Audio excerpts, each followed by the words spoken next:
ሰላም ጤና ይስጥልኝ ክቡራትና ክቡራን የጦቢያ ቤተሰቦች በመላው ዓለም ያላችሁ በዚህም ያላችሁ ይህ ጦቢያ ከአርቲስት ቲቪ ጋር በመተባበር ዘውትር በዚህ ሰዓት የምናቀርብላችሁ በደበኛ የኪነ ጥበብ መርሃ ግብራችን ነው።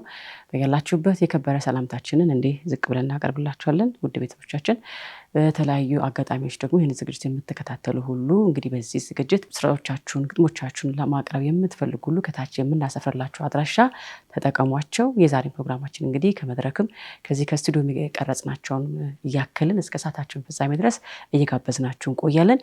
በያላችሁበት በድጋሚ መልካም ቆይታ።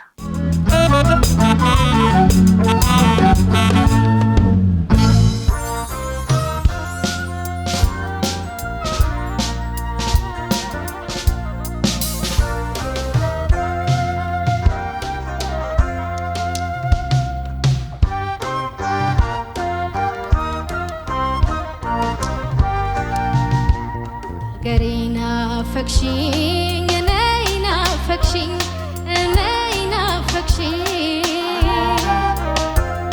ወለምና ፈክሽኝ ነይና ፈክሽኝ ነይና ፈክሽኝ በህልሜም በውኔ ባሰቤ ታየሽ ሀገሬና ፈክሽኝ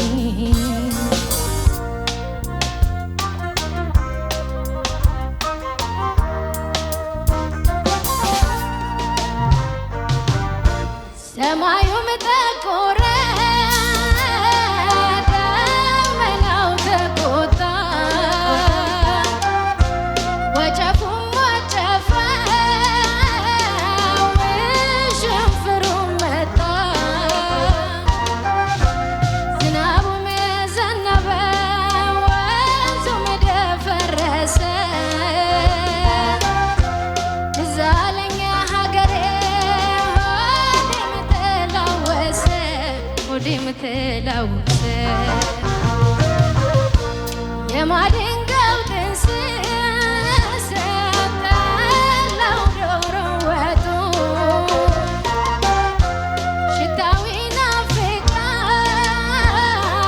ከአገር ቤት ሲወጡ እንኳን ጮማው ቀርቶ ሙክቱ ጋሬጣ እንጎቻው አይገኝ የእናት ቤት ዘንጋዳው የእናት ቤት ዘንጋዳው እንደ ሀሳቤ እንደ ልቤ መች ሆነልኝ እኔ እስክመለስ ድረስ እስከማይሽ ባይ ናፍቄያለሁ እኔ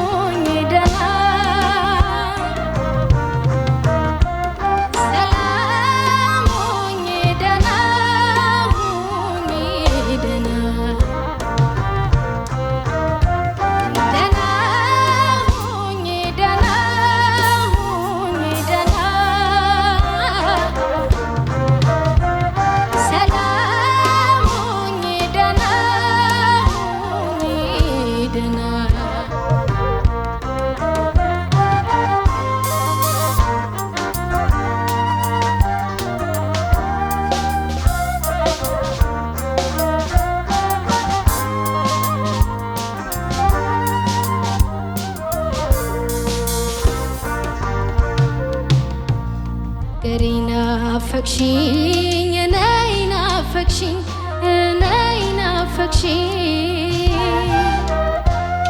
ወለምና ፈክሽኝ ነይና ፈክሽኝ ነይና ፈክሽኝ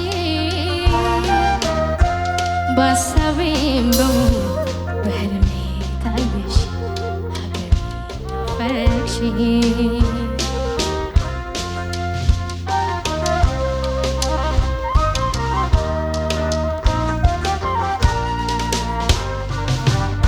ሰማዩም ጠቆረ ደመናው ተቆጣ ወጨፉም ወጨፈ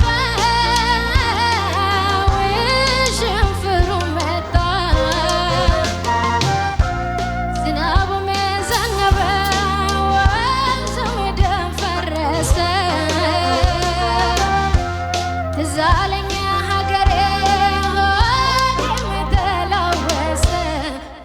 የምትለውሰ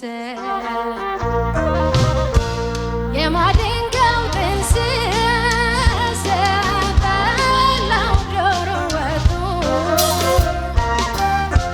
ሽታው ይናፍቃል ከአገር ቤት ሲወጡ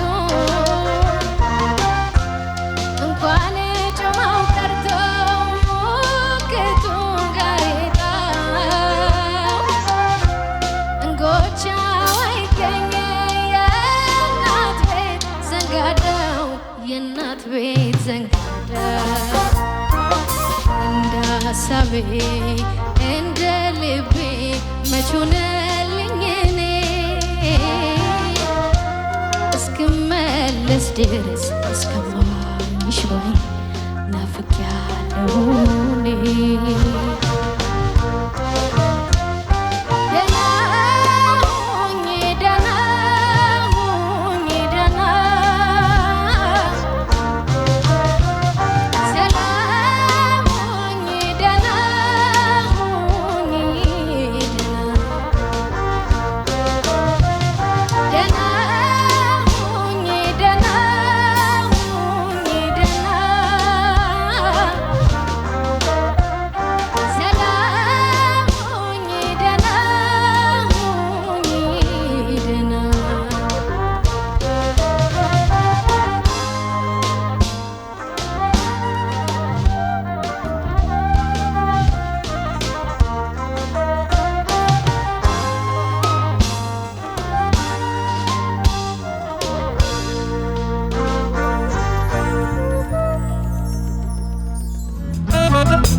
እንዴት አመሻችሁ? እንኳን ለ2015 ዓመተ ምህረት አደረሳችሁ። እዚህ መድረክ ላይ ስገኝ የመጀመሪያ ጊዜ ነው። ትንሽ ከበድ ይላል። ትልልቅ ሰዎች አሉ። እኔ እዛ ጋር ቁጭ ብዬ ቅድም ታሪክ ስማር ነበርና እነሱ ቢያወሩ እኔ እዚህ ጋር ቆሜ ከማወራ ሁሉ እያልኩ ነበር። ይከብዳል። ቢሆንም ያለውን የሰጠ ንፉግ አይባልምና ያለችኝን ሀሳብ አንድ 15 ደቂቃ አካፍያችሁ ወደ ቦታዬ እመለሳለሁ። ስለጋበዛችሁኝ በቅድሚያ አመሰግናለሁ። ብዙ ጊዜ የሬኔሳንስ ጽሁፎችን ማንበብ እወዳለሁ። የአውሮፓ ሬኔሳንስ ዘመን ማለት ነው። ከ13ኛው እስከ 17ኛው መቶ ክፍለ ዘመን ድረስ ያለውን አውሮፓ ውስጥ እንዴት ነው ክፉ ዘመኖቻቸውን ያለፉት፣ ወደ መሻሻል መንገድ የመጡት ብዬ በጥቅሉ ብዙ ስብስብ ነገሮች ቢኖሩትም የገባኝን ያህል መጠን ለማየትና ለማስረዳት ሞክራለሁ። ደስ ይለኛል በጣም እዛ አካባቢ ላይ የተከሰቱት ታሪኮችን ማንበብ። ስለ ሁለት ነገሮች፣ አንደኛ እኛን የሚመለከቱ ብዙ ታሪኮች ውስጡ አሉ።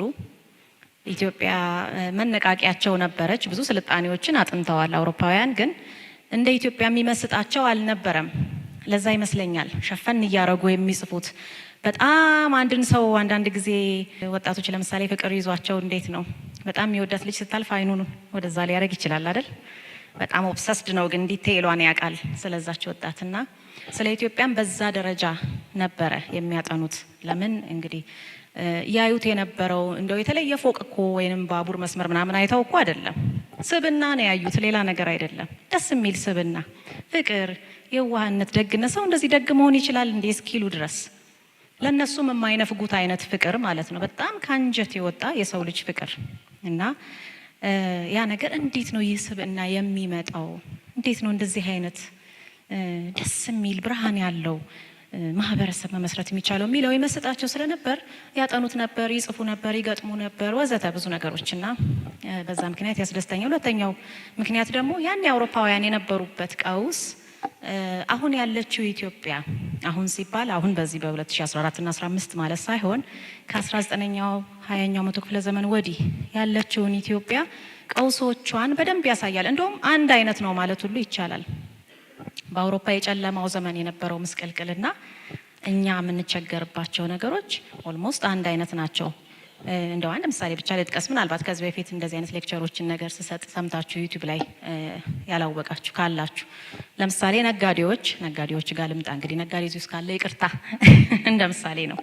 የእንግሊዝ ነጋዴዎች ምን ያደርጉ ነበረ? አንድ ምርት ሲኖር በደንብ በውድ ለመሸጥ እንዲመቻቸው የለም ይሉ ነበረ። መጋዘን ውስጥ ይደብቁና የለም ከዛ በጣም እጥረት ሲፈጠር ይጠብቁና በውድ ዋጋ አውጥተው ይቸበችቡታል። በዚህ ምክንያት ኑሮ ውድነት በጣም ይስፋፋና ሰው ይማረር ነበር። አንድ አይነት አይደለም።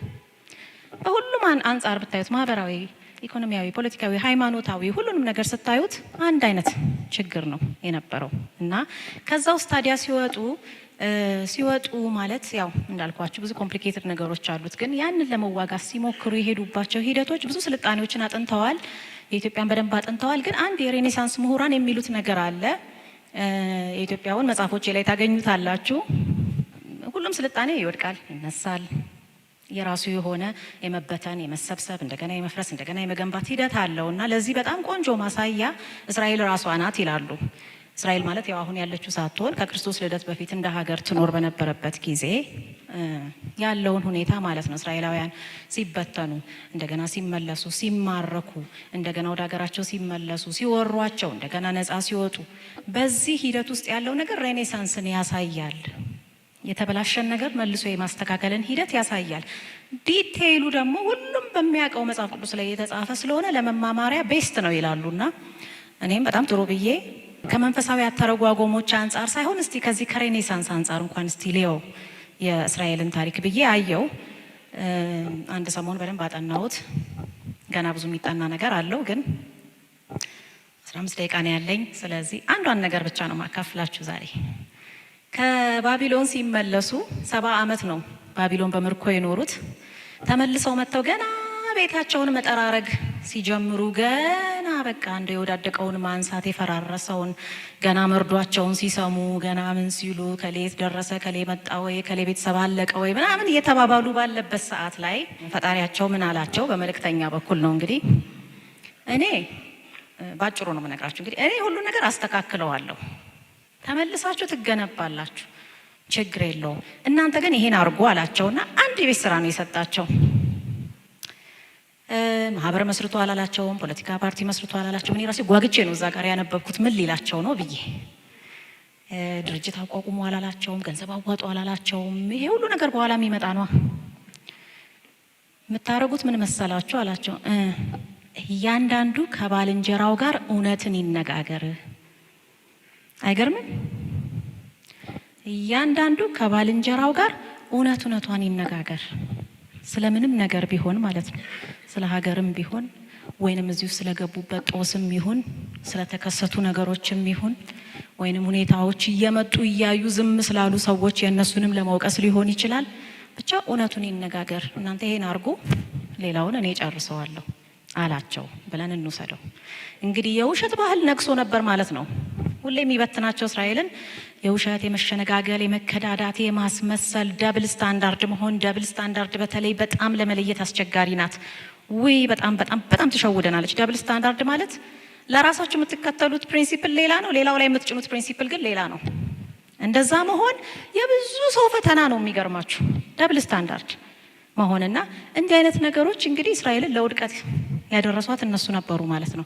ወደ እውነቱ እናንተ እውነትን መናገር ስትጀምሩ መነሳት ትጀምራላችሁ። አሁን በጣም ከዛ እኔ ብዙ ትምህርት ነው የወሰድኩት ከዛች መስመር ብቻ። ለምን ብትሉ ብዙ ጊዜ እውነተኛ ሰው ለመሆን እውነትን ለመናገር ምናምን ገና ነገሮች እስኪመቻቹልን እንጠብቃለን አይደል? የተመቸ ስርዓት ሲኖረን ነው እኮ እውነት የምንናገረው የሚል ነገር አለን ብዙ ጊዜ። በእርግጥ አንዳንድ ጊዜ እውነትን መደበቅ ያስፈልጋል አይደል? ኪፕ ኢት አውት ኦፍ ዘ ሪች ኦፍ ችልድረን የሚባሉ አይነት እውነቶች አሉ አይደል? እንደ መድኃኒት ወይም ደግሞ አላስፈላጊ መስዋዕትነት የሚያስከፍሉም ሊኖሩ ይችላሉ። ሰው ለምን ፈራ ተብሎ በፍጹም አይወቀስም። ግን እያወቅን የምንሸሽጋቸው እውነቶች ወይም ደግሞ ሆን ብለን የምንፈጥራቸው ሀሰቶች። ለምሳሌ አሁን ሰሞኑን ሲዘዋወር የነበረ ፌስቡክ ላይ ያየሁት፣ እኔ ዛሬ ነው ያየሁት፣ ገርሞኛል። አዲሱ የ4ኛ ክፍል የሂሳብ መጽሐፍ የግዕዝ ቁጥሮች ከግሪክ ነው የመጡት ይላል። ደግሞ እኮ የሚገርመው አጻጻፉ ራሱ የግዕዝ ቁጥሮች በቀጥታ ከግሪክ ነው የመጡት ነው የሚለው። በቀጥታ ምናምን እንደዚህ ሲገቡ ምናምን ራሱ ያየ ነው የሚመስለው ሰውየው አጻጻፉ። ግሪኮቹ ራሳቸው የማይሉትን ማለት ነው። እነሱ ራሳቸው እንደዛ አይሉ እና እንደዚህ አይነት ውሸት የሆኑ ነገሮችን በጣም ጽንፈኛ ነገር የሚፈጽሙ ሰዎች እኮ ብዙ ውሸት ያመኑ ሰዎች ናቸው። እዚህ ጋር እየፈበረክን የምንሰጣቸው ከሆነና እኛም ደግሞ ሳይታወቀን ደብል ስታንዳርድ የሚኖረን አይነት ነገር ከሆነ የሚከሰተው ነገር በሙሉ ለምን ይገርመናል እላለሁ ብዙ ጊዜ። እና እውነትን ተነጋገሩ የምትለው ነገር በጣም እንድንይዛት እፈልጋለሁ። በተለይ ደግሞ ከዚህ ጽንሰ ሀሳብ ጋር ከጦቢያ ጽንሰ ሀሳብ ጋር ለሚጋጩ ይሄ በጣም ወሳኝ መልእክት ነው። ሐሰትን ሰው ለምን ይወዳል ብዬም ጠየቅኩ ራሴንና የተወሰነ ትንሽ ፊሎዞፊካል ነገሮችንም ማየት ነበረብኝ። የሚገርማችሁ ነገር ሰው ሐሰትን የሚወድበት ምክንያት ሳያውቁ መታለል አንድ ነገር ነው። እሱ ሁላችንም ላይ ሊደርስ ይችላል። ሐሰትን የሚወደው ግን አንድ ሰው ክፉ ሲሆን ብቻ ነው። አይገርምም? ሌላ ምንም ኤክስፕላኔሽን የለውም። ክፉ ሲሆን ብቻ ሐሰት የሚናገር ሐሰት የሚጽፍ ሰው ክፉ ነው። በቃ ሌላ ምንም ኤክስፕላኔሽን የለውም። ሌላ ምንም መነሻ የለውም። እና እውነትን ይወዷት ዘንድ እስቲ 4 ደስ የሚሉ የእውነትን ባህሪያት ልናገር በቀረችኝ ደቂቃ። አንደኛ፣ እውነትን የያዘ ሰው በሰላም ይመራል። ሰላም ይገጥመዋል። ጸጥታ ይኖራል። ሁል ጊዜ የማንወጣው ነገር ውስጥ እዛው የምንሽከረከር ከሆነ የሚገርማችሁ ነገር ብዙ ሐሰት አለ ማለት ነው።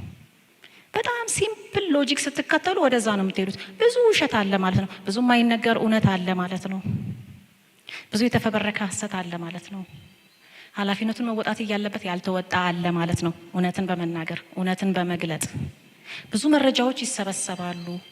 ብዙ ነገር ሰው ሳይጠየቅ ብዙ ፌስቡክ ላይ ራሱ ማአት ነገር ያወራል አይደል? እንደው ስልኩን ራሱ ጠልፋችሁ መስማትም የለባችሁም። በዚህ ዘመን ሁሉም ሰው ሀሳቡን ይገልጻል። ያ ሁሉ መረጃ ተሰብስቦ ግን ወደ እውነት የማይመጣ ከሆነ እውነትን ለመግለጥ የማይጠቅም ከሆነ እንግዲህ ዝም ብለን እየፈራ ነው ልንኖር ነው ማለት ነው። ምንድን ነው ልናነግስ ያሰብ ነው? ሐሰትን። ሐሰት ከነገሰ ደግሞ ኦልዌይስ ኤሜስ፣ ሁል ጊዜ። ሁለተኛ የእውነት ባህሪ፣ እውነት ሰፊ ናት። ሰፊ ናት። እውነት ትቀጥናለች እንጂ አትበጠስ የሚባል አባባል እየሰማን ነው አይደለም? ይኖር ነው።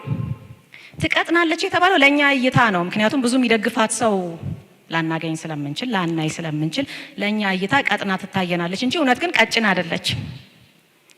በጣም ሰፊ ናት። ወደ ላይ ታሳያለች፣ ወደ ጎን ታሳያለች።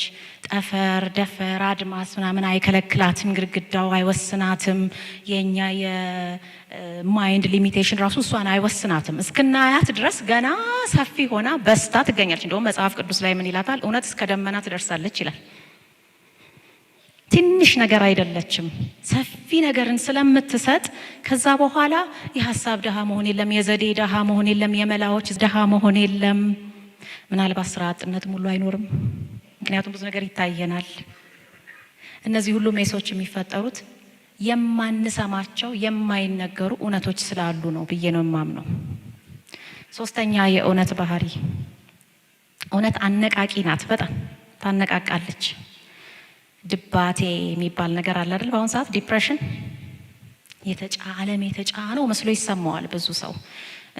ይሄንን ብዙ ሰው የምለው ይሄንን የተወሰነ ዳታ ስለሰማው ነው። ብዙ ወጣቶች የዲፕሬሽን ተጠቂ ናቸው በአሁኑ ሰዓት ይባላል። የሚገርማችሁ ነገር ዲፕሬሽን የሚኖረው ብዙ ውሸቶች ሲኖሩ ነው። ብዙ ያመናቸው ውሸቶች። አንድን ሰው የሆነች እውነት ጣል ስታደርጉለት በህይወቱ ዙሪያ፣ በሀገሩ ዙሪያ ሊሆን ይችላል፣ በማንነቱ ዙሪያ ሊሆን ይችላል፣ ወዲያው የመነቃቃት ባህሪ ያለው ቤስት ሞቲቬተር ነች። አሁን እኮ ሞቲቬሽናል ስፒከር ብዙ ያስፈለገን ምናልባትም ለዛ ሊሆን ይችላል አይደል? ብዙ ማነቃቂያ፣ የስራ ተነሳሽነቴ ሞቷል፣ ሞራሌ ደቋል፣ እንደዚህ ሆኗል፣ አልታየኝ አለ፣ የጋረደ ብዙ ነገር ስላለ ማለት ነው። ይሄንን የምለው ኃላፊነት መወጣት ያለባቸው ሰዎች ያሉ ስለሚመስለኝ ነው። በየቦታው ላይ እያወቁ ዝም የሚሉ ወይንም እያወቁ ሐሰትን የሚፈበርኩ ወይም ደግሞ እውነትና ንጋት እያደር ይጠራል በራሱ ጊዜ ብለው ችላ ያሉ በብዙ ነገሮች በብዙ መንገዶች ዝርዝር ውስጥ አልገባም ብዬ ነው ላይሆን የሚሄደው፣ ጊዜያችንም አይፈቅድም ለዛ። አራተኛ እውነት ነፃነትን ታመጣለች። እውነት ነፃ ታወጣለች የሚለውን አባባል እናውቀዋለን አይደለም? በመጽሐፍ ቅዱስ ላይ ነፃነትን ታመጣለች፣ ነፃ ታወጣለች። ከምን? ከክፋት፣ ከድንቁርና፣ ከጨለማ፣ ከጦርነት፣ ከዘረኝነት፣ ከምናምን ከማንፈልጋቸው ነገሮች ሁሉ ወደ ኋላ ጥለናቸው መሄድ ከምንፈልጋቸው ነገሮች ሁሉ ታድነናለች፣ ነፃ ታወጣናለች። ኢትዮጵያ ስሟ ኢትዮጵያ ነው። ሌላኛው ስሟ ብሔረ አጋዚት ነው አይደል? ነው ያልኩት፣ ነበር አላልኩም። ማስተውላችሁ ከሆነ ነው ብሔረ አጋዚት ነው። ምን ማለት ነው? ነፃ የምታወጣ የነፃ አውጪዎች ምድር፣ ነፃ የሆኑ ሰዎች ምድር። ወይንም ደግሞ እንደውም ይሄን ቃሉን ራሱ ተውሰውታል አይደለም? ዘ ላንድ ኦፍ ዘ ፍሪ በአሁን ሰዓት ማናት? ዘ ላንድ ኦፍ ዘ ፍሪ ብሔረ አጋዚት ማለት እኮ ነው። ማናት ራሷን እንደዛ የምትለው በአሁን ሰዓት? ዩኤስኤ አይደለ? ስሙን ወስደዋለች። ናት ወይ ስንል ግን እንግዲህ ብዙ ክፋቶች እዛ ውስጥ አለ፣ ብዙ ጥፋቶች እየተሰሩ ግን እነሱ ስልጣኔያቸው ምናልባት ሳይነካባቸው ይቀጥላሉ። እኛስ ሲባል እንግዲህ ብሔረ አጋዚት የተባለችው እውነት ነገሮች ብቻ ስለሚስማሟት ነው። ከዛ ውጪ ስንሆን አይመቸንም። እንደምናየው በቃ ለረጅም ጊዜ እንዳየነው አይመቸንም። አሜሪካኖቹ ዋሽተው መኖር ይችላሉ፣ ምክንያቱም ዘ ላንድ ኦፍ ዘ ፍሪ ብለውታል ራሳቸውን። ግን ብሔረ አጋዚት አይደሉም። በዛ አይገደዱም፣ በጨረታው አይገደዱም፣ እውነተኛ ሆኖ ለመገኘት አይገደዱም። እኛ ግን ብሔረ አጋዚት በተባለች ቦታ ስላለን እውነተኛ ሆኖ ለመገኘት እንገደዳለን፣ አለዚያ አይመቸንም። ደግሞ ያው እንግዲህ ላንድ ኦፍ ዘ ፍሪ የሚባለውንም ደግሞ ከኢትዮጵያ ነው የተወሰደው ትላላችሁ። እንደ ሁሉ ነገር ከኢትዮጵያ ተወሰደ የምትሉት ነገር አላችሁ የሚሉት አለው። እንግዲህ ያንንም ትችት ኤክስፔክት አደርጋለሁ፣ ግን በማስረጃ ነው እንጂ ያው ዝም ብለን አይደለም የምንናገረውና ቅድም እንዳልኳችሁ ከዚህ ጽንሰ ሀሳብ ጋር ለሚጋጩ ማለት የምፈልገው ነገር ይቺን ሀገር ባህሪዋን ማወቅ ያስፈልጋል። እንመራታለን፣ እንታገልላታለን፣ እንጽፍላታለን፣ እናዜምላታለን፣ እንገጥምላታለን፣ እንደርስላታለን ለምንላት ሀገር መጀመሪያ ተረድተናት ነው አይደል መሆን ያለበት። በደንብ ልናውቃት ያስፈልጋል። የራሷ የሆነ ዩኒክ ባህሪዎች አሏት። ስንነካቸው መልሶ እኛን ሆኖ እሳት ሆኖ ላፍ የሚያደርገን ኦፎ የሆኑ ብዙ ነገሮች አሉ በዚች ሀገር ዙሪያ ላይ እና እውነት አንዱ ባህሪዋ ነው። እውነትን ለመናገር፣ እውነትን ለመስራት፣ እውነትን ለማሰብ እንድፈር ለማለት እወዳለሁ። አመሰግናለሁ።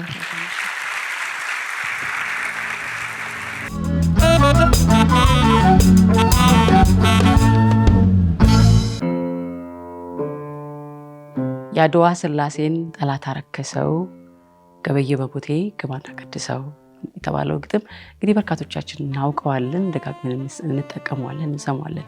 የዚህ ግጥም እንግዲህ ደራሲና ባለቤት ደግሞ አዝማሪ ጻድቄ ትባላለች። አዝማሪ ጻድቄ በአድዋ ጦርነት ጊዜ ጦርነቱ ታላቅ ተሳትፎ ካደረጉ ገጣሚዎች መካከል የምትጠቀስ ናት። እንግዲህ በጦርነት ጊዜ በእንዲህ ያሉ ችግሮች ጊዜ፣ በመከራም ጊዜ ሀገር ተወረረች፣ ሀገር እንዲህ ተደፈረች በተባሉ ጊዜ ሁሉ ወደ ጦርነቱ የሚሄዱትን አርበኞችን የሚደግፉ ደጀን የሚሆኑ በርካታ ነገሮች ቢኖሩም እንዲሁ ደግሞ የግጥም ስራ የአዝማሪ ስራ ደግሞ የላቀ ሚና እንደነበረው ታሪክ ይናገራል። ድርሳናትም ደግሞ ጽፈውታል። በዚህ አግባብ ደግሞ በዚህ በአድዋ ጦርነት ጊዜ ደግሞ የጻድቄ መልካም ስራ እንዲሁ ደግሞ በግጥሟ ለሀገሩ፣ ለድንበሯ፣ ለሕዝቧ የታገለች ነችና በጊዜው አጤ ምኒልክ ከጦርነቱ በኋላ ወይዘሮ የተሰኘ የክብር ማዕረግ እንደሰጧትና እንዲሁ ደግሞ በስሟ ጻድቄ የተባለ በአዲስ አበባ ዙሪያ ሰፈር እንደነበረ ታሪክ ይናገራል። እንግዲህ የገጣሚ ሚና፣ የባለሙያ ሚና፣ የአዝማሪ ሚና፣ የሙዚቀኛ ሚና በተለያዩ ሀገራዊ ጉዳዮች ላይ ትልቅ ተሳትፎ እንዳለው የታወቀ ነው። ምክንያቱም አርበኞቻችን፣ ወታደሮቻችን በዘመቱ ጊዜ እንዲበረቱ፣ እንዲጀግኑ፣ አይዟችሁ የሚሉ በርካቶች እንደነበሩ ይነገራል። ጦርነቱን ማሸነፍ ለድሉ አስተዋጽኦ እንዳደረጉ ታሪክ ይናገራል። የሚታወቅ ነገር ነው እና አዝማሪ ጻድቄ ከገጠመቻቸው የተወሰኑ ግጥሞች እንግዲህ አካፍላቸዋለሁ ማለት ነው። አዝማሪ ጻድቄ ገና ጦርነቱ ሳይጀመር ችግሩ በዲፕሎማሲ እንደማይፈታ ነገሩ አዝማሚያው ሲገባት ይህንን ግጥም እንዲህ ብላ ገጥማለች።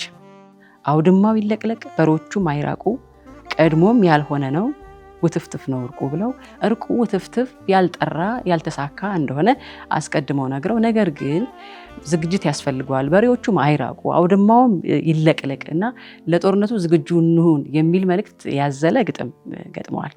እንዲሁ ደግሞ ጦርነቱ ሊጀመር አካባቢ ድንበር ጥሶ ባህልን፣ ሃይማኖትን ሊያረክስ የመጣን ወራሪ እንዲህ በማለት ቅኔ ተቀኝተው ለዚህ ደግሞ ህዝቡ ሌላውም ሰው ዝግጁ እንዲሆን የሚያስችል አንድ ግጥም ደግሞ እንዲጽፈዋል።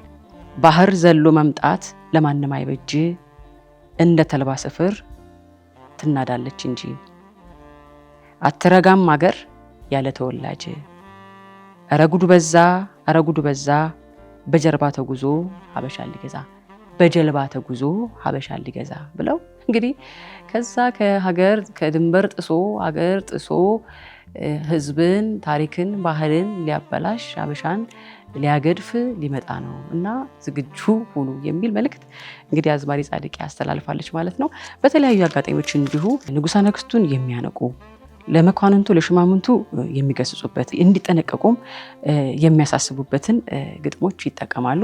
በዚህም ደግሞ ነገስታቱ የሚሆኑ በስልጣን ያሉ ሰዎች ግጥሙን ወስደው ይተገብሩታል፣ ይለወጡበታል። እንዲሁ ደግሞ የህዝባቸውን ስሜት ያዳምጡበታል፣ የሚታረመውን ያረሙበታል፣ የሚስተካከለውን ያስተካክሉበታል። ስለዚህ የአዝማሪዎቹ ሚና የገጣሚዎቹ ሚና ሀገርን ለማርለቅ ትውልድን ለማቅናት መደፈራችንን መገሰሳችንን የማይሆኑ ነገሮችን ደግሞ ሲያዩ ይናገራሉ። ለዚህ ደግሞ ነፃነትም ነበራቸው።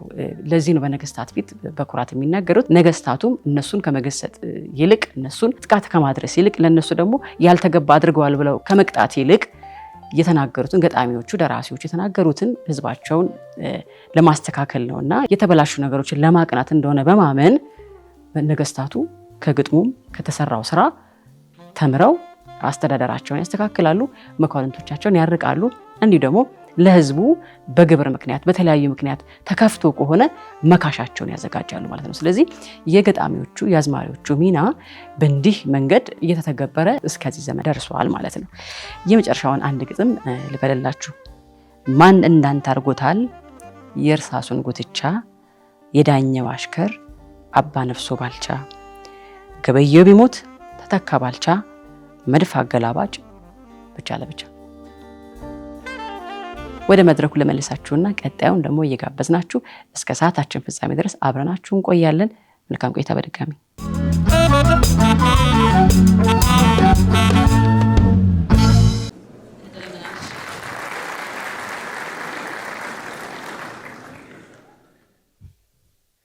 በጨለማ አትፈርም።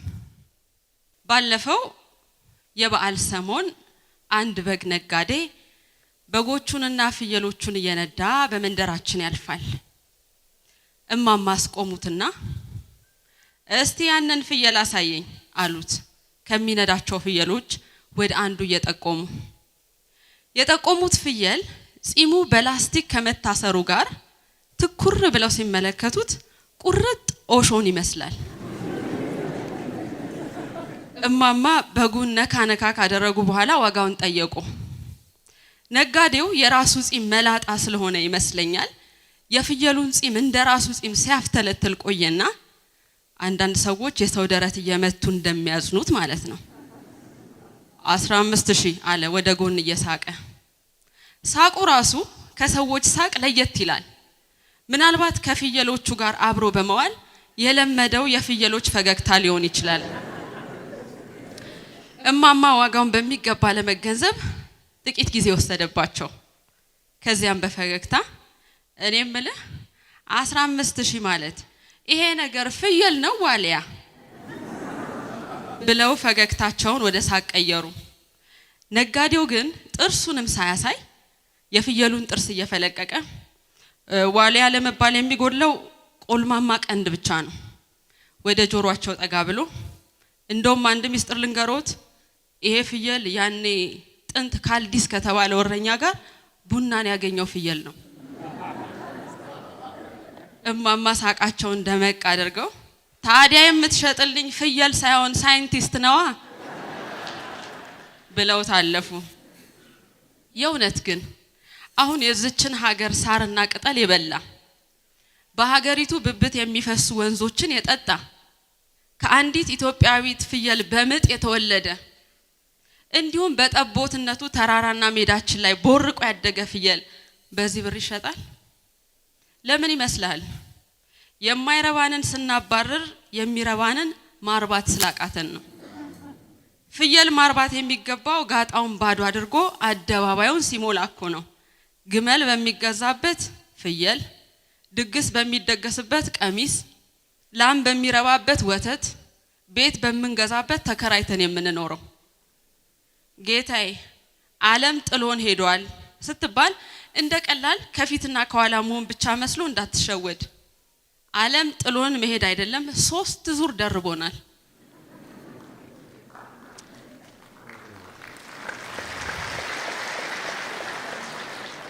በዚህ ዘመን ስለ ምግብ መወደድ ወግና ግጥም የሚጻፍባት ምግብ ፖለቲካ የሆነባት ብቸኛው ሀገር የኛ ኢትዮጵያ ሳትሆን አትቀርም። ዓለም የፍየል ምርጥ ዘር ያረባ የሆዱን ጥያቄ ሲመልስ አንተ የኔ ዘር ነው ምርጥ እመኑ ትላለህ። ያልገባን ግን ያንተ ምርጥ ዘር እንደ ፍየሏ ቁርጥና ለብለብ ይሆናል። ያንተ ዘር አሪፍ ጥብስ ይወጣዋል። ዘርህን አልጫና ቅቅል ልናደርገው እንችላለን። ዋናው ጥያቄ እዚህ ጋር ነው ተረግዞ የሚወለደው። እነሱ ይበላሉ፣ አንተ ትባላለህ።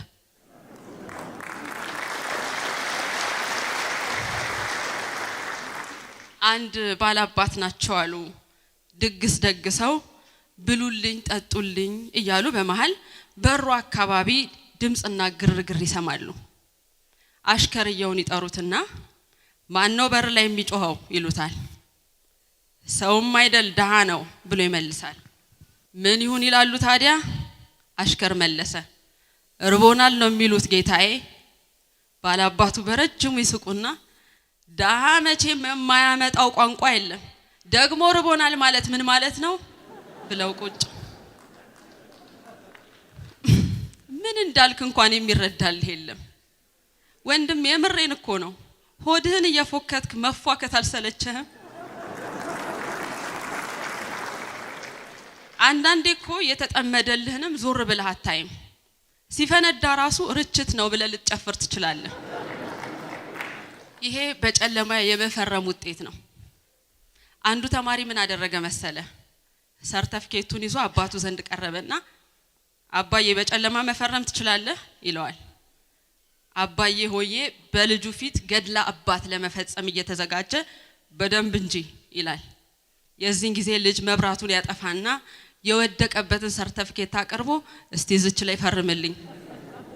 የወደቁበትን ሰርተፍኬት እኮ ነው መብራት አጥፍተው የሚያስፈርሙ።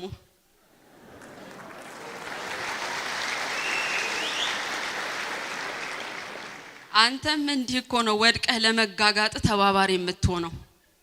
እስቲ ቢያንስ ፈርም ሲሉ ሌሊቱ ይንጋ በል፣ አለዚያ በጨለማ እየፈረምክ የሚገባህን ለመኖር አታስብ። በቀደም ወሰን አንድ ምግብ ቤት ገባ። ሜኑን ከግራ ወደ ቀኝ እያነበበ አንገቱን ሲነቀንቅ ለክፍለ ዘመን ቆየ።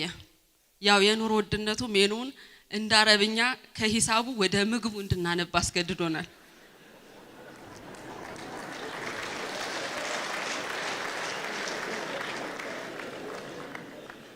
በኋላ አስተናጋጁን ጠራውና እኔ የምለው እዚህ ቤት ግን ርካሹ ነገር ምንድነው?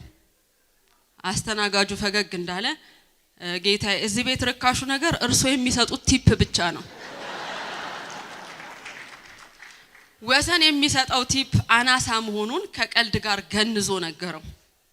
ወሰን ከዚህ በኋላ ደግሞ ላንተ ውድ የሚሆንብህ ከኔ ቲፕ ማግኘት ይሆናል ብሎ አስተናጋጁን ካጉረጠረጠበት በኋላ እሺ ሌላውን ተው፣ ከምግቡ በኋላ የሚመጣ ነገር አለ? አዎ።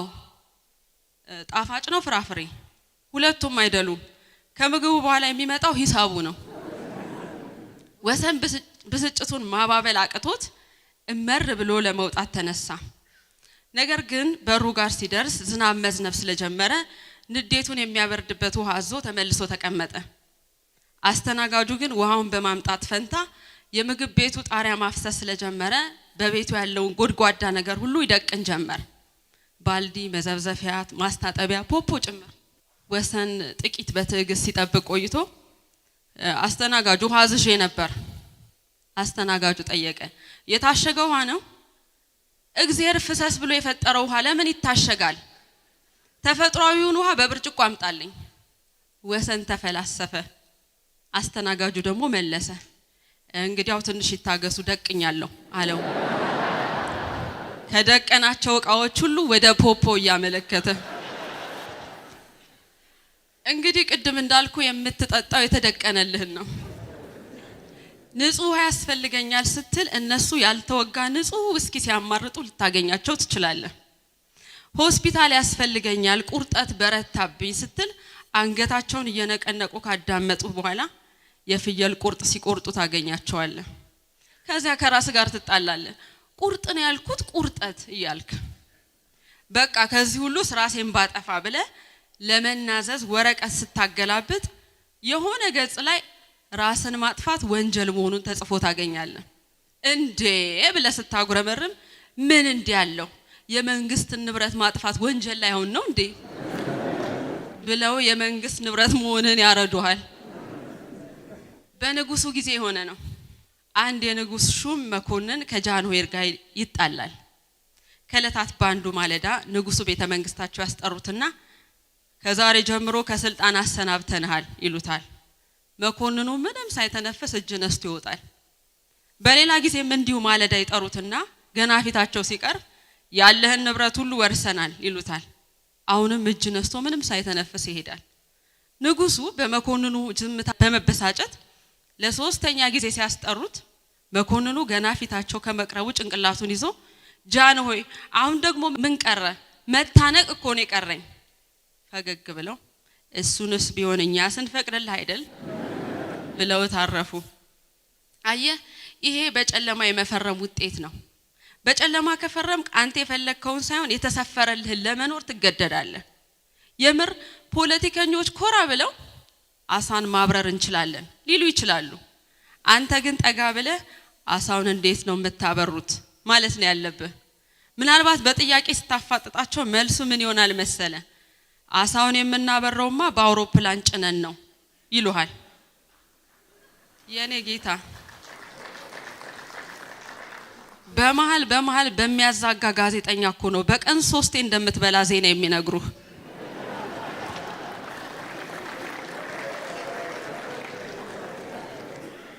አንድ ንጉስ ነው አሉ የፕሮፓጋንዳ ክፍል ኃላፊውን ይዞ ለአደን ይወጣል። አደኑ ቦታ ሲደርሱ እንዳጋጣሚ ንጉሱ ኢላማ ውስጥ አንዲት ቆቅ ትገባለች። ንጉሱም አነጣጥሮ ይተኩሳል። ነገር ግን ቆቋ ከተተኮሰባት ጥይት አምልጣ ትበራለች። በዚህ ጊዜ የፕሮፓጋንዳ ክፍል ኃላፊ ወደ ንጉሱ ዞሮ የሚገርም ነው ጌታዬ፣ የሞተች ቆቅ እንደምትበር ያየነው እኮ በእርሶ ስልጣን ዘመን ነው በማለት ጮኸ። ያው ይሄንኑ ነው ዜና ብለው የሚያቀርቡት። እና የሚሉን አትስማ፣ እነሱ የሞተ ቆቅ ሁሉ ማብረር ይችላሉ። አንዳንዴ ሳስበው ይህች ሀገር ቲያትር ቤት ትመስለኛለች። እነሱ የመድረኩ ላይ ተዋንያን፣ እኛ ደግሞ ቲያትሩን እያዛጋን የምንመለከት ታዳሚዎች። ለምን ቲያትሩን ለቃችሁ አትወጡም የሚል አስተዋይ ጠያቂ ሊኖር ይችላል። መልሱ ግን ቲያትር ቤቱ የባህር በር የለውም የሚል ነው።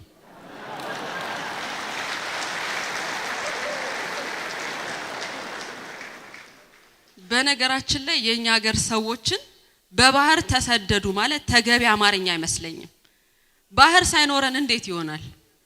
ባይሆን መባል ያለበት ወጣቶች ባህር ወዳላቸው ሀገሮች ተሰደው እንደገና ወደ ሌላ ሀገር ተሰደዱ ነው። እናማ ወገን ቢያንስ በራሳችን ባህር ፈልሰስ ብለን ለመሰደድ የባህር በር ያስፈልገናል።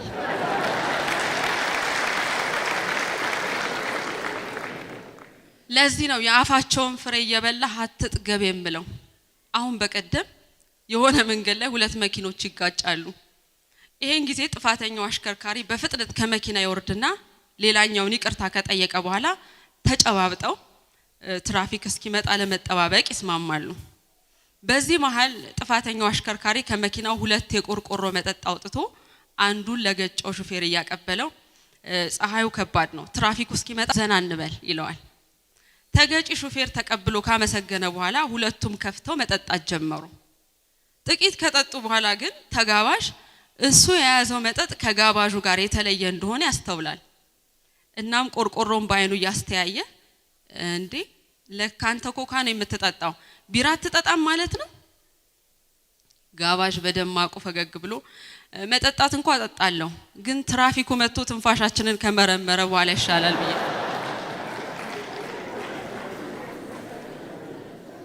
እንግዲህ አንዳንድ ሰዎች እንደዚህ ናቸው።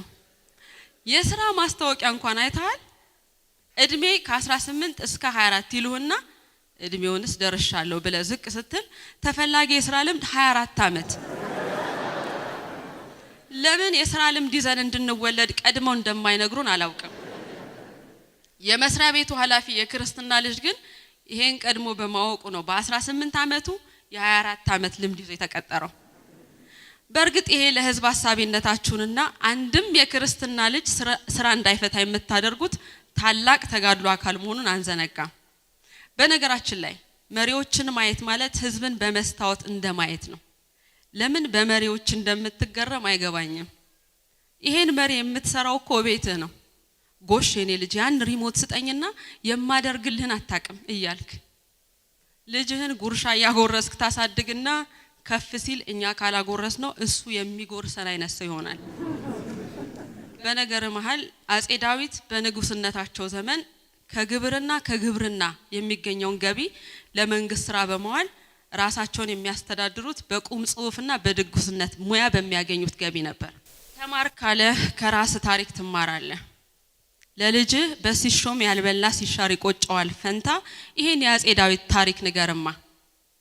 እናማ ህዝብና መሪ መንትያ ናቸው ልልህ ነው።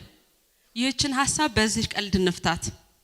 አንዴ ነው አሉ ባይደን በህዝብና በጋዜጠኞች የሚደርስባቸው ወቀሳና ትችት ያስመርራቸዋል። ታዲያ አንድ ምሽት ከአንድ ጓደኛቸው ጋር ግሮሰሪ ተቀምጠው አንዱ ለስ ሲባባሉ ይህንኑ አንስተው መነጫነጭ ይጀምራሉ። ጓደኛው ለማረጋጋት ይሞክራሉ። ለዚህ ህዝብ ነው የምትጨነቀው? የምታስተዳድረው ህዝብ እኮ በአብዛኛው አያስብም። እንደውም ማሰብ እንደማይችል አሁኑኑ አሳይሃለሁ ብሏቸው እየጎተተ ይዟቸው ይወጣል። አድማጭ ሆይ ይሄን ታሪክ ዶንት ትራይ ኢት አት ሆም። ከዚያም ከፊት ለፊት የቆመ ባለ ታክሲ ጋር ይቀርብና እባክህ ሹፌር እቤቴ እገሌ የሚባል ሰፈር ነው፣ እናም ወደዚያ ተወስደኝና አሁን እዛ መሆኔን ማረጋገጥ እፈልጋለሁ ይለዋል። ሹፌሩ ምንም ጥያቄ ሳይጠይቅ ወደ ተባለው ስፍራ መንገድ ይጀምራል። በመንገዳቸው ላይ ጓደኛው ወደ ባይደን ዘወር ብሎ አላልኩህም የምትመራው ህዝብ እንዲህ ነው፣ አይጠይቅም አያገናዝብም፣ ቤቴ መኖሬን ላረጋግጥ ስለ ወዲያው እኮ ነው የተስማማው ብሎ ሲስቅ ባይደንም አብረውት መሳቅ ጀመሩ።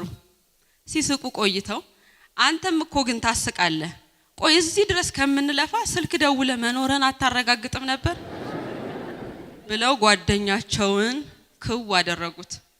መሪው ባይደን የሆነበት ሀገር ህዝቡ ባይደን አይግረምህ። እናማ ህዝብዬ የተሰጠህን ሁሉ አትውሰድ አብላለው። የሚያስፈልግህን ሳይሆን የምትፈልገውን የምታገኘው የዚያን ጊዜ ነው። በጨለማ ሲሰጥ ከመፈረም በፊት አላምጣው፣ ሲነጋ ወይ ትውጣዋለህ ወይ ትተፋዋለህ። ጥሬውንማ እንዳለ አትውሰድ። በመጨረሻ የሞጫ ታሪክ። አጼ ኢያሱ አዲያም ሰገድ አንድ ቀን ፈረሳቸውን በወርቅ አስጊጠው ሲዘዋወሩ ሳለ አንድ ሰካራም ያገኛቸውና ይሄ ፈረስ ይሸጣል ከሸጥከው እኔ እገዛሃለሁ ይላቸውና ያልፋል። ንጉሱ ፈገግ ካሉ በኋላ መስከሩን ስለተመለከቱ በርቀት ተከትለውት የት እንደሚገባ በማየት ይመለሳሉ። በማግስቱ ንጉሱ ይህንን ሰው ያስጠሩትና ቤተ መንግስት ይቀርባል። ሰውየው እጅ ከነሳ በኋላ ንጉሱ መናገር ጀመሩ። እንግዲህ ትናንት ፈረሴን ተመልክተ ከሸጥከው እኔ እገዛሃለሁ ብለኸኝ ነበር፣ እናም መሸጥ ስላሰብኩ ስንት ትገዛኛለህ ይሉታል። ሰውየው ድንግጥ ካለ በኋላ ይሄንንማ ብቻዬን አልወስንም፣ ከጓደኞቼ ጋር መምከር አለብኝ። ንጉሱ ግራ ተጋብተው እንዴ ትናንት ብቻህን አይደል እንዲያገኘን? ማናቸው ትናንት አብረው የነበሩት ጓደኞች? ትናንት አብረውኝ የነበሩትማ ጌሾና በቀል ናቸው አለ ይባላል።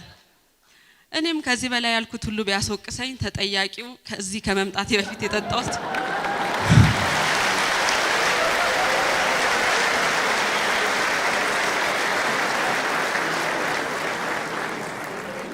ሁለት ሲኒ ወፍራም ቡና ነው። አመሰግናለሁ።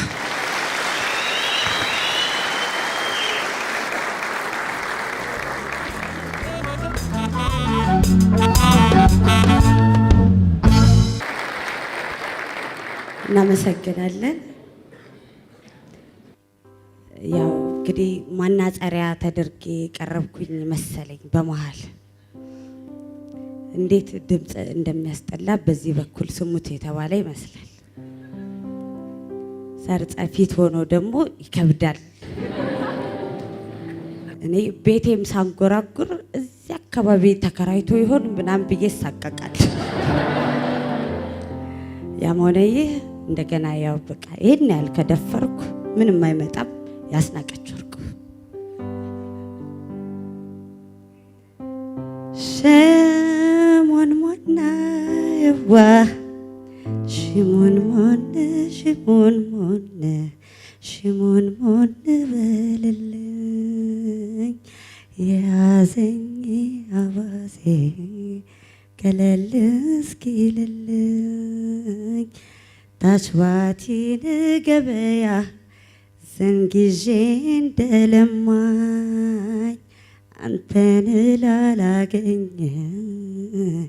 ገበያው ላልቀናኝ የማሽላው አገር ወረባቦ ነው ጥንቅሹን ታችባቲ ምን አበቀለው እንደ መቀነቴ ዞሬ ዞሬ እዚያው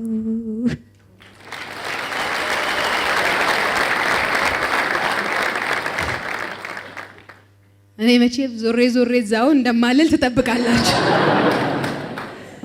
ለነገሩ ሰሞኑን ከዚህ ከገና የቴሌቪዥን ፕሮግራም በኋላ ማረግ አንሶኝ ነው መሰል።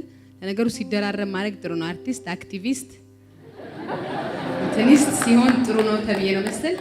እኔ ዞሬ ዞሬ እዚያው ገበያው አልቀናኝ ምናምን የሚል ነገር በጦምም ቢሆን ብዙ ስለማልደፍር ትንሽ ከፍ ብዬ ምንም አላልክ። እንደዚህ ለምኖ ያጣ ሰው ካያችሁ በኋላ የተሳካለት ልበልላችሁ። እኔ ደግሞ አይደል ፋንትሽ የምትባል ዘፋኝ ታውቃላችሁ? ፋንትሽ በቀለ ያሁኑ ትውልድ ብዙ ያውቃትም ከሀገር ስለወጣች። ፍቅር ተዋጣልኝ መውደድ ቤት ሰራልኝ ምኞቴም ተሳካ ያሰብኩት ሆነልኝ። ፍቅር ተዋጣልኝ መውደድ ቤት ሰራልኝ ምኞቴም ተሳካ ያሰብኩት ሆነልኝ። በምወደው ገላ በማወዳድሰው በምወደው ገላ በማወዳድሰው ኩራው ተደላደልኩ ኩራው ተደላደልኩ ተጽናናው ባንድ ሰው ጨዋነትን መረጥኩ በስምህ ልጠራ ጨዋነትን መረጥኩ በስምህ ልጠራ መሰገን ጀመር እኔም ከእርሱ ጋራ ብዙ የወደደ የለመደ ገላ ሆይ ዛሬ ለወደደው ለአንድ ሰው አደላ ሆይ ፍቅር ከአንድ ሰው ነው ይታወቅ ዳር ከዳር ሆይ መካሪም አልሻ እኔው ከኔው ልማር ሆይ እዚህም እዚያም አትበይ ለማትዘልቀው ጉዞ ሰው አለኝ ማለቱ ይሻላል።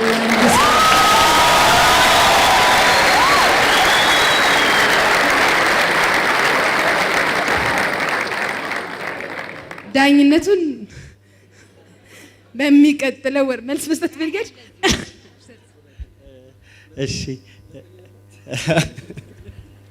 እንዲህ ቢሆንስ በዛው ግጥማቸውን ያቅርቡና በድምር ውጤት ቢሆን ይሻላል። ለምን ለዳኝነቱ አይመችም አሁን ባለው ሁኔታና ምልቲ ግጥማችሁን በዛው አቅርቡና የቲ አቅርቢ ምልቲ ቀጥይ።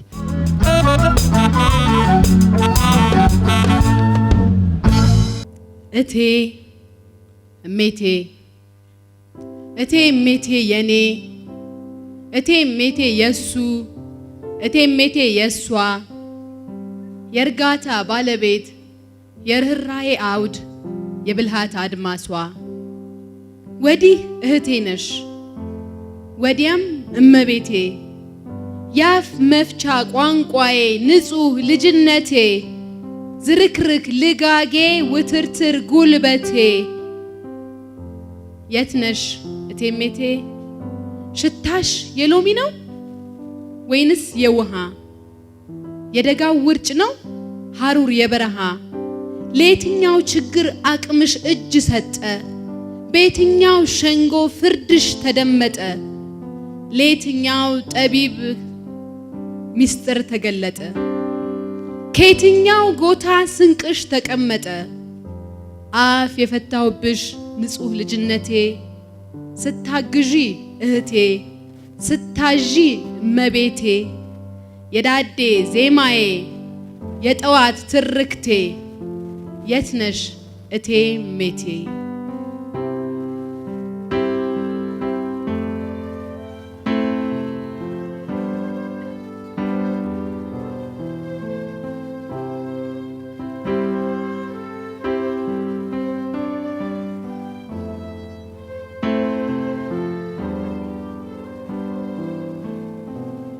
እሽቅድምድም ይዘው እነ ወሬ ስንቁ ሰውየው ምን አለሽ ብለው ሲጠይቁ ሲወራረዱብሽ አንዳቸው ካንዳቸው በግምት ሊልቁ አንቺ ግን በርጋታ በፍጹም ጥሞና ትዳርህን ያህል ጓዝ ፍቺን ያህል ጫና ምንም አላለኝም ሰውየው ስትይ ማን ቢያሳድግሽ ነው ከማን ጋር ብትይ በዛሬ ብሌንሽ ነገን የምታይ እቴሜቴ የኔ እቴሜቴ የሱ እቴሜቴ የሷ የእርጋታ ባለቤት የርህራሄ አውድ የብላት አድማሷ ወዲህ እህቴ ነሽ ወዲያም እመቤቴ ያፍ መፍቻ ቋንቋዬ ንጹህ ልጅነቴ የት ነሽ እቴሜቴ ዛሬም ማየውልሽ ታሪክ ተቀይሯል እንኳን ያወራሁት ያሰብኩት ይወራል ባለቤት ሳያሻው እማኝ ሳይቆጠር ባሻው ይዘወራል ሟች ሞቶ ሳይጨርስ መርዶ ይነገራል ሙሽራው ሳይሰማ በወሬ ሰርገኞች ወጣቱ ይዳራል ይሄው እቴሜቴ አንቺን ካጣን ወዲህ ፍየሉ ወደዚያ ቅዝምዝሙ ወዲህ ከቁብ የማይጣፍ ተራ ነው መሐላ በሩን ቆልፎ ነው ህዝቤ የሚበላ ሸንጎ ትቀርባለች እናት ልጇን ገድላ ከልጁ ይዳራል አባትም በተራው ሊያመጣ ዲቃላ የቸገራት አራስ ትበላው ቢርባት ትሸጣለች ጨቅላ ያፍ መፍቻ ቋንቋዬ ንጹህ ልጅነቴ ዝርክርክ ልጋጌ ውትርትር ጉልበቴ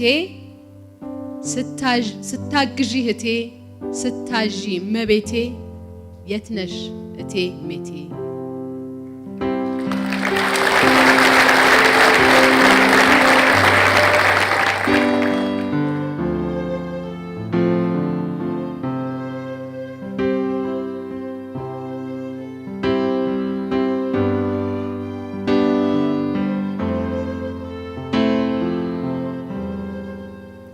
ከቤቴ በላይ ቁራ ሰፍሮ የለችም ብሎ ሄደ በሮ እኔን ያብረኝ ያክንፈኝ የዝሆን ሐሞት ያስጠጣኝ ከሚለው ዜማሽ ላይ ስንኞች ተውሼ በራሴው መነጽር ራሴን ፈትሼ ይቅርና ፈጣሪ የሰራው ባምሳሉ እስኪያልፍልን ታዛሽ አስጠጊን ለሚሉ ለቁራም ታዝኛለሽ በሮ በመሄዱ ሳይበላ ሳይጠጣ እንደራበው ሆዱ ለዚህ ነው የምልሽ የርህራሄ አውዱ የስብዕና ልኩ የማንነት ግንዱ እቴሜቴ የትነሽ የልጅ ሁሉ ዜማ የአባቶች ምርቃት የእናቶች ከራማ የትውልድ ቅብብል ጥያቄና መልሱ የእረኛ እንጉርጉሮ ምሳውና ቁርሱ የሴቶች ተምሳሌት አንቺ የመባል ማዕረግ የመሆን አብነት ባለብዙ ሐረግ ጠፍተሻል ከቀየው የለሽም ካድባሯ ያለችም ብትሆን ካንቺ አይገጥምም ግብሯ እቴሜቴ የኔ እቴሜቴ የሱ እቴሜቴ የሷ የእርጋታ ባለቤት የርህራሄ አውድ የብልሃት አድማሷ ምነዋ የለሽም የትነሽ እቴሜቴ ያፍ መፍቻ ቋንቋዬ ንጹህ ልጅነቴ የዛሬዋ እህቴ አግዢኝ ስትባል ይቀድማታል ቁጣ እመቤት መሆንም ብዙ አትችልበትም ትምክቷ እየመጣ ምረጪ ስትባል ጎልቶ ይታያታል ከቅርስ ይልቅ ከእርሷ ከራሷ በስተቀር ሌላ አታዳምጥም በራስ ወዳድ ነፍሷ። አህያ ስትሞት ጅብ ስለማልቀሱ እባብ አንገቱንም ስለመነቀሱ ቁንጫ እንኳን ቆሞ ስለማስቀደሱ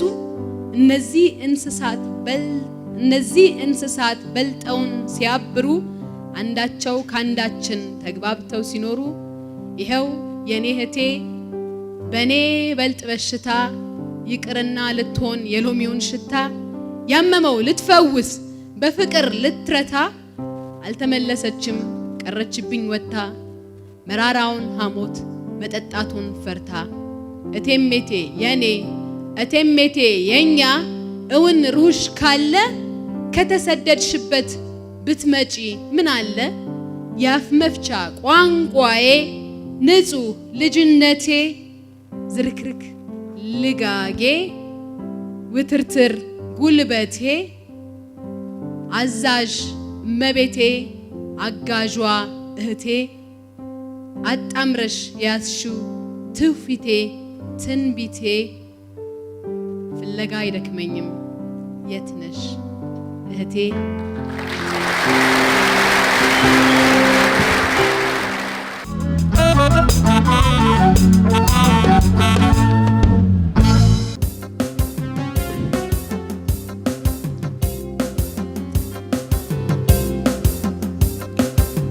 እንዴት ከረማችሁ? እንዴትስ ዋላችሁ? ማደሪያ ለሌለው ክፍት ነው ቤታችሁ። ሲማስን ለኖረ ሲታመን ሲከዳ ቤት ይኖራችሁ ይሆን ማረፊያ ለእንግዳ? ኳኳ ኳኳ ኳኳ እስኪ ግባ በሉት አውጡለት መከዳ ያቀለው እንደሆን የጀርባዬን ዕዳ። ይገርማል እማማ አገሩን ስጎበኝ ከቆላ እስከ ደጋ ከየት ነህ ምንድነህ ጥያቄ ሲንጋጋ ምንድነህ ምናምን ሳትሉ የገባሁት ይሄ ነው ማለት ነው መሀል አገር ያሉት።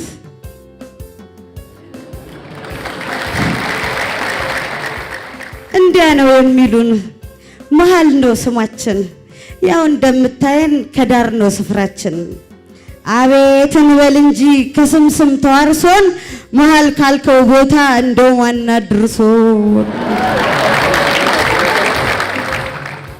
አሃ ታዲያ እንዲህ ካሉ በዚች በግቢው በትንሿ ጎጆ ከሕፃን እስከ አዋቂ ጎልማሳ ከቆንጆ ጠይምና ቀዩ ደግሞ የጠቆረ ይሄ ሁሉ ወጣት የተሽጎረጎረ እርሶን ደግሞ ሳይወት እድሜዎትም ገፍቷል ከገዛ ወንበሮ መቅናት ተስኖታል። ምንድነው ይሄ ቤት ስፍራው ምን ይባላል? ይሄ ሁሉ ወጣት ምን ሰርቶ ይበላል? ይሄውልህ ልጄ እዚህ ላይ ነው ውሉ። እኒህ የምታያቸው እኔን ይወዳሉ እኔን ያከብራሉ። ሌላው ያልክ እንደሆን ዘር እየቆጠረ ቡድን እየሰራ ብጠራው አይሰማም ከመሃሉ ስፍራ። እኔ የምታያቸው እኔ ነኝ ብቸኛ የዘር ሐረጋቸው ከቆሙበት ቦታ ተቀብሯል ትብታቸው። ሰማኸኝ ወይ ልጄ? እዚህ ነው ያደግኩት እኔም ተወልጄ። እኔ ልጅ እያለሁ ከተማውን ብዛም አያብረቀርቅም አሁን ካለንበት በጭራሽ አይርቅም። የልጆቼን ጉልበት ጨርሶ ሲያበቃ እንዲህ አማረበት ይኸው ለዚህ በቃ። ታዲያ በሰሩት ቤት አይኖሩም እነሱ ባቀኑት ጎዳና የማይመላለሱም እንኳንስ አግብተው ልጅ ወልደው ሊድሩ እያያቸው ነው እንዴት እንደሚያድሩ። ጎጆ በላይ በላይ እየተገነባ በጭራሽ አያውቁም ማን ማን እንደገባ።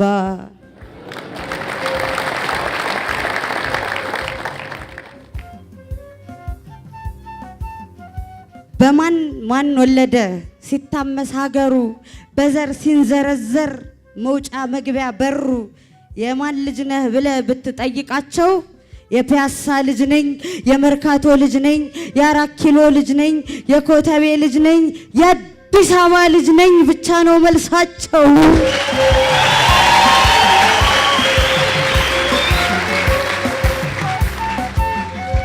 ተነካን ሲሏቸው ዘለው የሚወጡ በምንም በማንም የማይለወጡ በሰው ሰራሽ ችግር የማይናወጡ እኒህ ባላገሮች ዘር ባልበተናቸው ዱላ ያለው ሁሉ የሚመዝባቸው አፍ ያለው በሙላ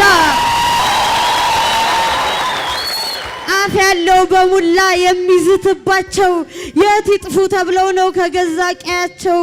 እናውቃለን እኮ እንተዋወቃለን ሀብታም ባለስልጣን መሃል መኖሪያቸው የኔ ነው የሚሉት ሌላ ሀገር አላቸው።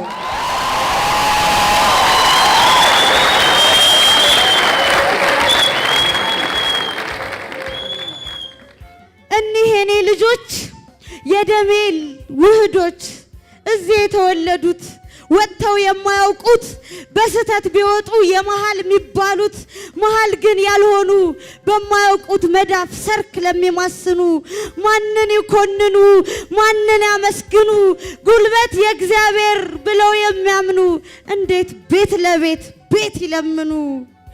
ተወልደው በነኩት በበሉት አፈር ላይ በሰኞ ማክሰኞ በገዙት ሰፈር ላይ ባጸዱት ባቀኑት የኔ ነው ባሉበት ሌላው ይቅርና እስኪቀበሩበት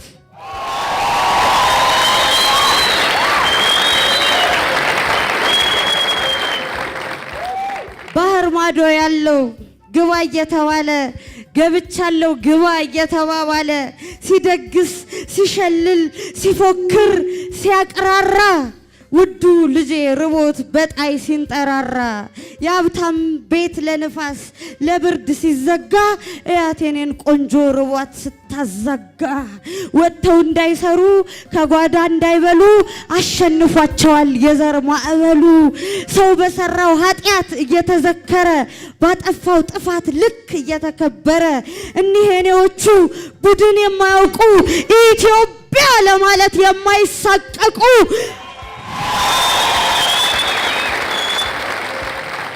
ጎሳ ቦታ ብዬ እንኳን ልለያቸው ገና ትንሽ ሳሉ አንድ ነው ቀጫቸው መክሮ አስተማሪያቸው።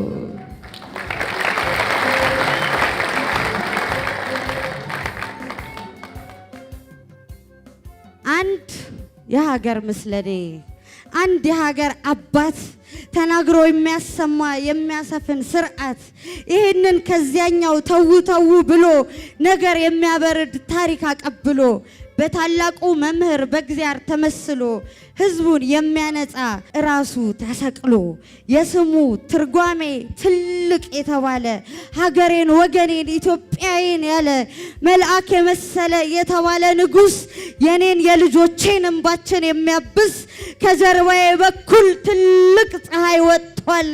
ወገቤ ደህና ነው እግሬን አፍታቶታል። ይታየኛል ተስፋ በጣም የቀረበ እውነትና ፍቅር የተከናነበ። ልጠይቅ እማማ ጠይቅ ፀሐይ ካሉት ንጉስ ምን ይፈልጋሉ? ላርግሎ ቢሎትስ ምን ያስቀድማሉ? እኔን ነው አዎ ልጆቼን ይልኝ በወርቃማው በሩ ልብና ኩላሊት በሚመረምሩ ባቀኑት ምድር ላይ በትብታቸው ቦታ ቀና ብለው ይኑሩ ሁናቸው መከታ የነሱ እንደሆነው የኔ ነው እንዳሉ ከርስታቸው የትም እንዳይነቀሉ ብላለች በልልኝ።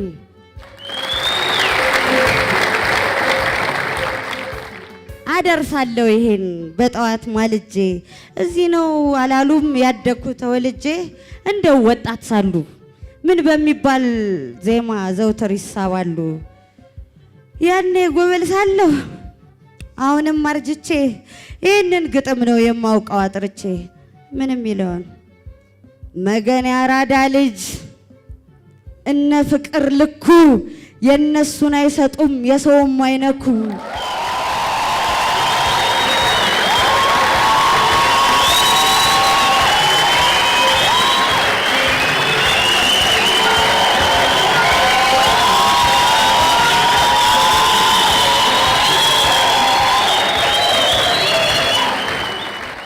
ምን እንደምል ስለጨነቀኝ እኮ ነው።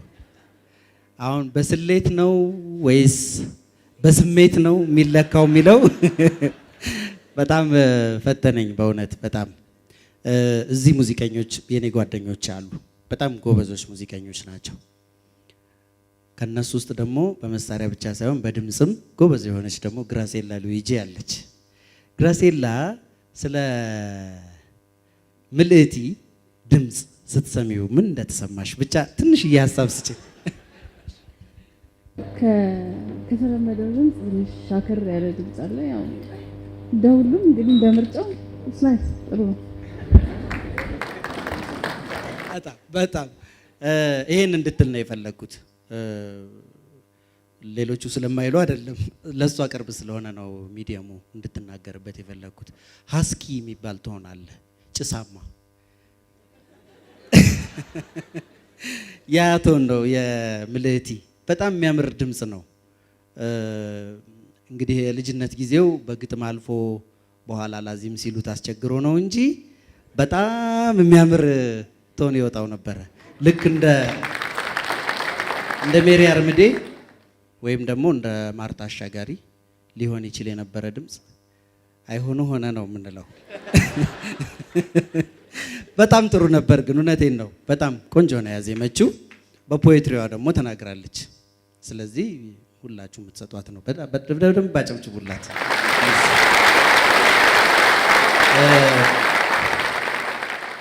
ስለየት ነበርሽ ምን እንደምል አላቅም። ሎሬትነቱንም እየዘነጋሁ ነው። በድምፃዊነቱ ምክንያት ነው በነገራችን ላይ በሌላ አይደለም። የገና ዕለት ሰምቻት እንደውም ለምስራቅ እየነገርኳት ነበር። እውነትም ያ ዘፈን በፀሐዬ ስንሰማው ብዙ ሴንስ አልሰጠንም ነበር ለካ አልኩኝና በሷ ወደድኩት። የምር በጣም በጣም እንደገና ሚኒንግ ነው የሰጠችው። ወይም ያ ግጥም ሊዘፍነው የሚገባው ሴት ነበር ማለት ነው።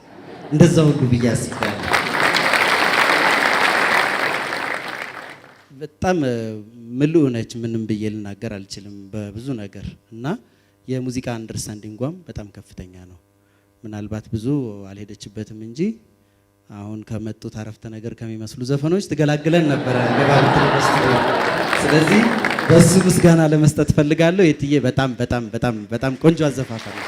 በጣም ደስ ይለኛል። ምሽታችን ጥሩ ነበረ ብዬ አስባለሁ። ሁለቱንም አወድሱልኝ።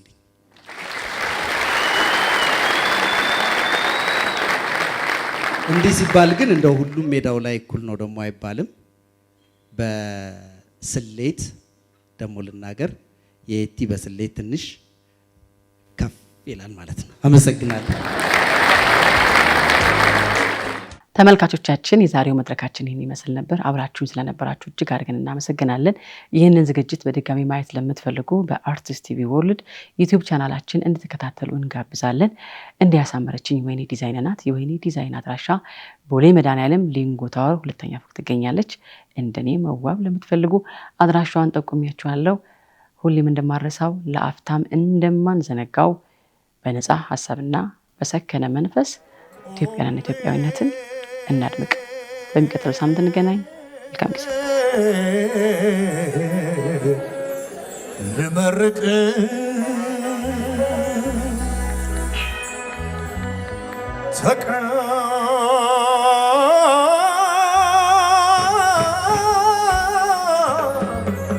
በይኝ እማ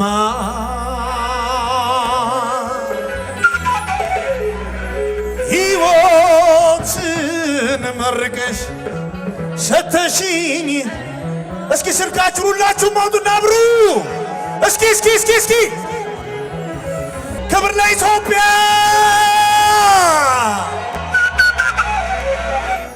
ኢትዮጵያኖች ሁሌም እናምራለን። አትሰሙም? ኢትዮጵያኖች ሁሌ እንዳማርለን። ይቀረኝ የምለው የሚቆጨኝ ባለም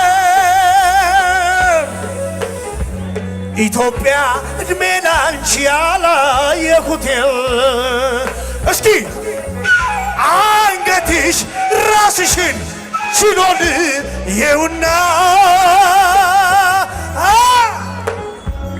ማግስቱን ይውሰደኝ። በጣም ነው የምታምሩት እማማ ካረግሽልን በላይ ማማ የምታስጊልን ማማ ኢትዮጵያ ናታች አንቺን አንቺ ኑሪልን ኦሆ እስኪ ኦሆ እስኪ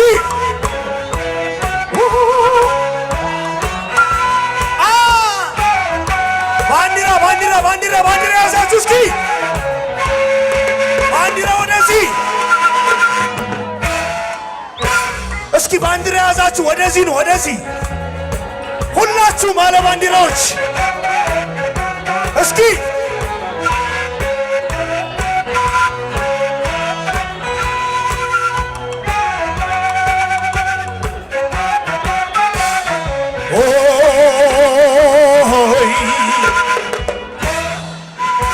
እጅግ በጣም የምወዳትና የዚህ ፕሮግራም አዘጋጅ የሆነችው ምስራቅ ካሉት ሰዎች ጋር ከጓዳ ካሉት ከባክስቴጅ ካሉ ሰዎች ጋር ወደ መድረክ ጋብዛለሁ። ሁላችሁንም እስኪ ኦሆ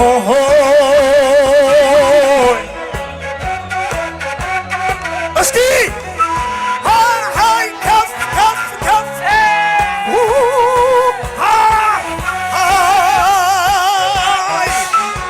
እስኪ ከፍ አዎ ታምራላችሁ።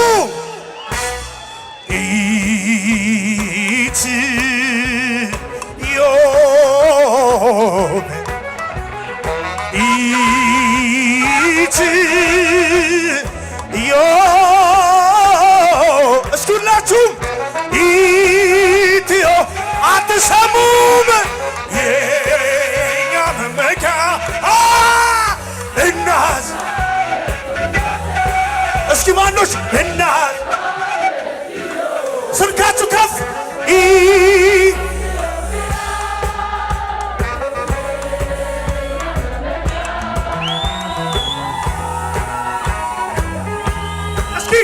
እስኪ ኢትዮጵያ ፈታ እናት ሀገር ኢትዮጵያ እናት አትሰሙም ኢትዮጵያ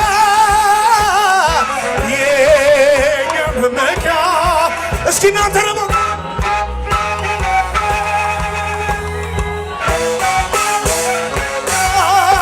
ከፍ ከፍ ከፍ ከፍ ከፍ እጃችሁ እስኪ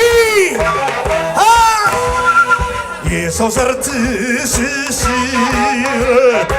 ምሁራት መጠሪያ ምሁራት መጠሪያ የታሪክ ትስስር የታሪክ ስርካችሁ እስኪ የእግዚአብሔር ብሩካ ቅድስት ኢትዮጵያ የጥቁር ዘር አርማ ሰንደቅሽን ያመነ ሰንደቅሽን እስኪ ወደፊት እናንተ ደግሞ ህብረት ያጀገነው በእምነት የጀገነ በቃል ሰንሰል መብራታችሁ ዜጋሽ የገለለ እስኪ የባህል ቅርስ እስኪ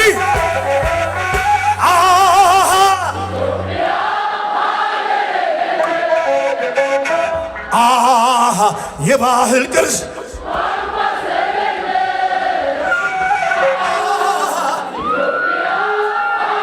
አቤት ከፍ ከፍ ከፍ እናት ሀገር ኢትዮጵያ እናት ሀገር ኢትዮጵያ ኢትዮጵያ የኛ መመኪያ ታምራላችሁ።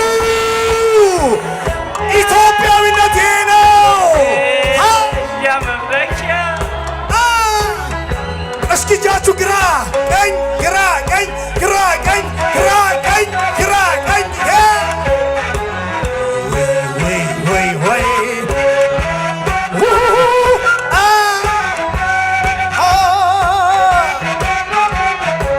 እጃችሁ ግራ ቀኝ እስኪ ያምራል አገሬ አረ ያምራል አገሬ ያምራል አገሬ በል እስኪ ልስማችሁ አንድ ላይ ያምራል አገሬ አትሰሙ? ያምራል አገሬ ያምራል አገሬ